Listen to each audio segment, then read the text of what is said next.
ವಿಧಾನಸಭೆ ಅಧಿವೇಶನದ ಅಂಬೇಡ್ಕರ್ ಕುರಿತಾಗಿ ವಿವಾದಾತ್ಮಕ ಹೇಳಿಕೆ ಕೊಟ್ಟ ಕೇಂದ್ರ ಗೃಹ ಸಚಿವ ಅಮಿತ್ ಶಾ ವಜಾಗೆ ಕಾಂಗ್ರೆಸ್ ಸದಸ್ಯರು ಆಗ್ರಹಿಸಿದ್ರು.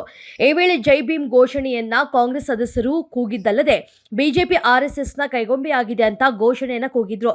ಇದೇ ವೇಳೆ ಬಿಜೆಪಿಯ ಸದಸ್ಯರು ಸರ್ಕಾರದ ವಿರುದ್ಧ ಘೋಷಣೆಗಳು ಉಳ್ಳಂತ ಪೋಸ್ಟ್ಗಳನ್ನ ಪ್ರದರ್ಶನ ಮಾಡಿದ್ದರಿಂದ ಗದ್ದಲ ಉಂಟಾಗಿ ಸ್ಪೀಕರ್ ಯುಟಿ ಖಾದರ್ ಸದನವನ್ನ 2 ಬಾರಿ ಮುಂದೂಡಿದ್ರು. ಕೇಂದ್ರ ಗೃಹ ಸಚಿವ ಅಮಿತ್ ಶಾ ಅವರು ಅಂಬೇಡ್ಕರ್ ವಿಚಾರದಲ್ಲಿ ತಪ್ಪಾದ ಪದವನ್ನ ಬಳಸಿದರು ಎನ್ನುವ ಆರೋಪ ಮಾಡಿರುವಂತಹ ಕಾಂಗ್ರೆಸ್ ಅವರ ರಾಜೀನಾಮೆಯನ್ನು ಆಗ್ರಹಿಸಿದೆ. ಕಾಂಗ್ರೆಸ್ ಅಮಿತ್ ಶಾ ಅವರ ಭಾಷಣವನ್ನು ತಪ್ಪಾಗಿ ಜನರಿಗೆ ತೋರಿಸುತ್ತಿದೆ ಅಂತ ಬಿಜೆಪಿ ಆರೋಪಿಸಿದೆ. ಈ ವೇಳೆ ನಡೆದಂತಹ ತಳ್ಳಾಟದಲ್ಲಿ ಬಿಜೆಪಿ ಸಂಸದರಿಬ್ಬರು ಗಾಯಗೊಂಡಿದ್ದಾರೆ. ಸಂಸದರನ್ನ ತಳ್ಳಿದ್ದು ಹೌದು ಅಂತ ರಾಹುಲ್ ಒಪ್ಪಿಕೊಂಡಿದ್ದಾರೆ. ಇತ್ತೀಚೆಗೆ ಹೊಸ ಪಕ್ಷ ಸ್ಥಾಪನೆಯ ಮೂಲಕ ರಾಜಕೀಯಕ್ಕೆ ಇಳಿದಿರುವಂತಹ ನಟ ವಿಜಯ್ ದಳಪತಿ ಹಾಗೂ ನಟಿ ತ್ರಿಷಾ ನಡುವಿನ ಸಂಬಂಧದ ಕುರಿತಾದ ಗಾಸಿಪ್ಗಳಿಗೆ ಅವರು ನಟಿ ಕೀರ್ತಿ ಸುರೇಶ್ ಮದುವೆಗೆ ಖಾಸಗಿ ವಿಮಾನದಲ್ಲಿ ಜೊತೆಯಾಗಿ ತೆರಳಿದ ಫೋಟೋಗಳು ಇಂಬು ನೀಡಿವೆ.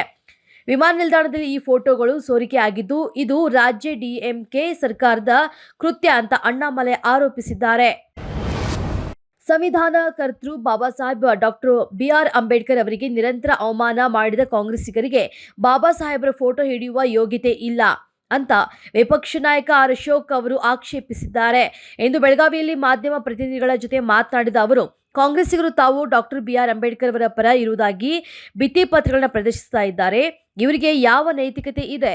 ಅವರ ಫೋಟೋ ಹಿಡಿಯುವ ಅಧಿಕಾರ, ಯೋಗ್ಯತೆ ಇವರಿಗೆ ಎಲ್ಲಿದೆ ಅಂತ ಪ್ರಶ್ನಿಸಿದ್ದಾರೆ.